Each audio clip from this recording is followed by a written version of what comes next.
fait pendant plusieurs années, le samedi matin, une chronique qui présente la soirée opéra du samedi soir. Roselyne Bachelot, je vous invite à vous asseoir et vous avez le choix dans la couleur des fauteuils. Ah oui, d'accord. On m'a dit de m'asseoir là, donc je m'assieds sur... Merci d'être avec nous, Madame la Ministre de la Culture.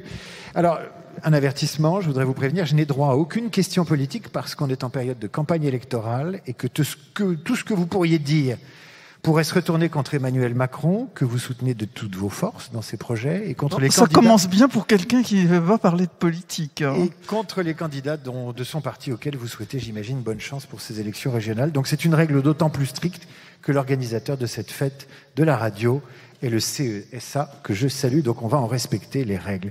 Ça fait 3 heures, Madame la Ministre, qu'on scrute la radio sous toutes ses coutures, son évolution, son avenir. On a parlé de tout, des datas de diffusion, de diversité musicale. Votre rapport à la radio, très vite, quand vous vous levez le matin, vous allumez quoi? Question piégée, hein.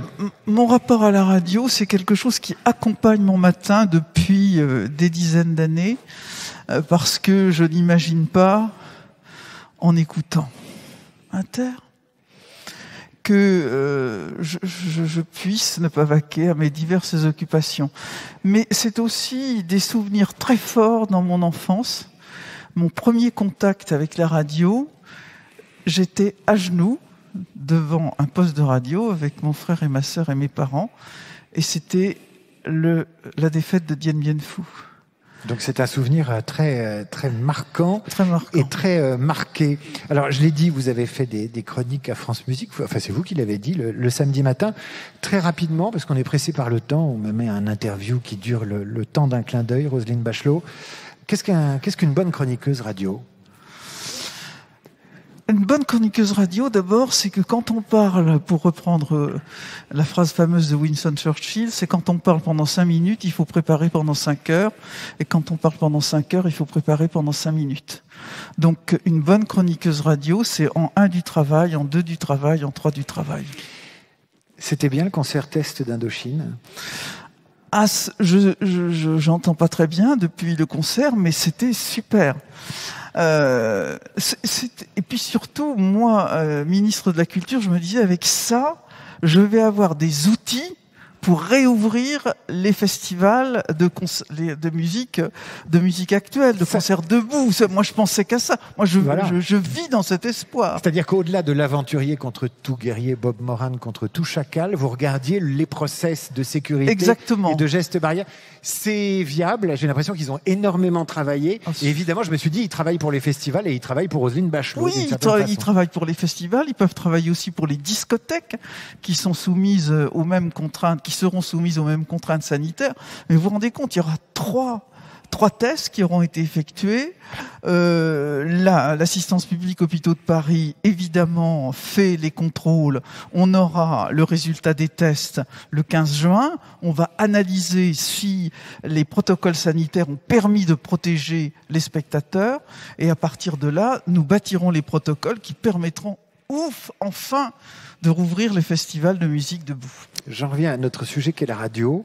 Vous êtes un acteur politique de premier plan, évidemment, depuis de longues années. Cette épidémie de Covid, vous l'avez vécue comme acteur politique et en même temps, vous en avez été la victime. Mais je m'adresse quand même à la ministre. Comment vous trouvez que les radios ont fait leur job d'information depuis plus d'1 an ? Je le dis sans flagornerie. Je pense que les radios ont été les meilleurs acteurs de diffusion d'une information contrôlée, équilibrée, dans un contexte horriblement difficile. Vous le diriez à la télé ? Oui, je le dirais à la télé. Sans peur de les vexer ou de... Vous iriez ? J'ai fait de la télé aussi. Cache, d'accord. Je connais les choses, je connais l'envers du décor dans les 2 cas.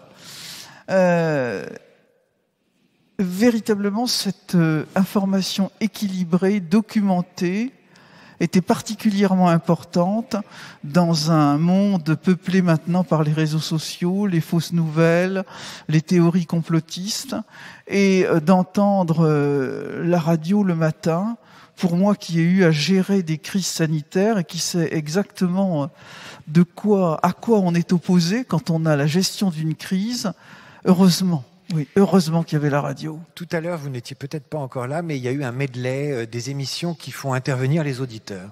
Est-ce qu'il faut donner dans une émission de radio, mais de télé aussi, la parole à un anti-vaccin? Est-ce qu'il faut donner la parole à ces gens-là à l'antenne? On peut donner la parole à un anti-vaccin si on donne ensuite la parole à un scientifique de qualité qui démonte la parole ou les assertions fausses. Ce qu'il y a aussi, et c'est le rôle du journaliste, c'est de hiérarchiser l'information. Je me souviens d'avoir entendu un jour une émission sur le réchauffement climatique. Il y avait un grand climatologue qui parlait. Et à la suite, on interrogeait Lucette qui racontait que le réchauffement climatique, elle n'y croyait pas. D'ailleurs, au son camping de Palavas, il avait toute l'amplu. Et le présentateur de conclure, vous voyez que sur le réchauffement climatique, les avis sont partagés. Alors évidemment, si on est dans ce genre de présentation, ça ne convient pas. Mais c'est justement le rôle d'un journaliste, d'un vrai journaliste, de contextualiser les prises de parole, mais on peut tout à fait entendre un anti-vaccin. Vous avez déclaré vendredi dans Match, enfin vendredi, c'est vendredi que j'ai lu Match, que si on donnait 11 milliards, sous-entendu ce qui a été mobilisé pour la culture depuis de nombreux mois, vous bâtiriez des pyramides. Est-ce que vous avez soutenu la radio? Est-ce que l'État a soutenu la radio? Oui, bien sûr, l'État a soutenu la radio, a soutenu... Mais là, je vais faire exactement ce que je ne dois pas faire, c'est-à-dire vanter la politique de l'État. Wow. Oui, mais enfin, l'État, c'est l'intérêt général, quoi. Oui, bien sûr, très bien. Bon, on retirera la question en sortant, on l'enlèvera. Bien sûr, l'État a soutenu non seulement les radios, j'allais dire les grandes radios, mais elle a soutenu aussi les petites radios associatives, parce que la radio, c'est toutes sortes d'antennes, et en particulier sur les politiques locales, l'animation des territoires. Ces radios associatives sont essentielles. Elles ont eu une perte massive de leurs recettes publicitaires, beaucoup de difficultés, et je tenais absolument à les aider et à saluer l'action qu'elles font. Roselyne Bachelot, si le général partait à Londres aujourd'hui, Charles, vous êtes intime, je vois ça. Il ferait peut-être son appel du 18 juin sur Spotify ou Deezer ou TikTok. Il ferait peut-être un TikTok, une vidéo TikTok. On a parlé cet après-midi de l'avenir de la radio. Est-ce que vous craignez, vous, pour ce secteur de la radio, parce que les plateformes sont là et offrent à la nouvelle génération une souplesse, une récurrence des tubes jusqu'à la nausée, une possibilité de ne pas être curieux, de ne pas entendre un prescripteur orienté? Ou est-ce que vous êtes optimiste? Je suis optimiste parce que je vois aussi les fantastiques capacités d'adaptation de la radio. Le défi que vous évoquez, il a été parfaitement compris et analysé. Le numérique, les nouvelles technologies d'émission des radios, tout ça, vous l'avez parfaitement identifié. Le fait que, par exemple, l'amour pour les podcasts, qui est un fait nouveau depuis quelques années, tout cela s'est mis en musique, s'est mis en œuvre. Alors, bien sûr, on n'écoutera pas la radio de la même façon. J'ai pris l'habitude d'écouter les podcasts, et en particulier les podcasts de France Culture. Je me régale avec les nuits de France Culture. Il n'y a pas que Radio France, hein. J'ai envie de vous dire, il y a Radio Classique, il y a Énergie. Faites un effort, Roselyne Bachelot. Faites un effort, allez écouter les radios du privé. C'est incroyable. Oui. Mais je vous charrie. Vous viendrez nous voir à Radio Classique. J'ai le droit de choisir. Oui. J'aime beaucoup de radio classique, où j'ai beaucoup d'amis à Radio Classique. J'ai travaillé pour RMC. Donc, j'aime beaucoup RMC, où j'ai passé une année dans une émission qui s'appelait 100% Bachelot. Non, j'ai fait beaucoup de radio et voilà. Ça vous déplaît que j'aime le service public? J'avais envie de vous taquiner, c'est le côté un peu populiste des gens comme moi. Et avec ça, j'ai pas terminé mon propos. Non, c'est pas grave, parce qu'il fallait donner le mot de la fin et je vous laisse rendre l'antenne. Vous avez une phrase pour rendre l'antenne, Roselyne Bachelot. Elle ne doit pas prendre plus de 10 secondes, mais vous avez cette liberté-là. Vive la radio, et il faut continuer à écouter la radio, il n'y a rien de mieux.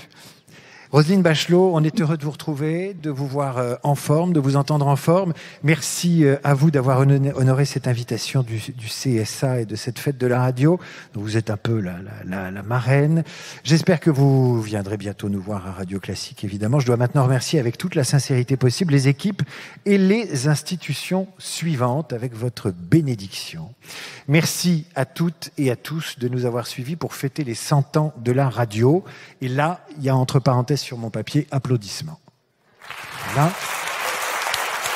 Au nom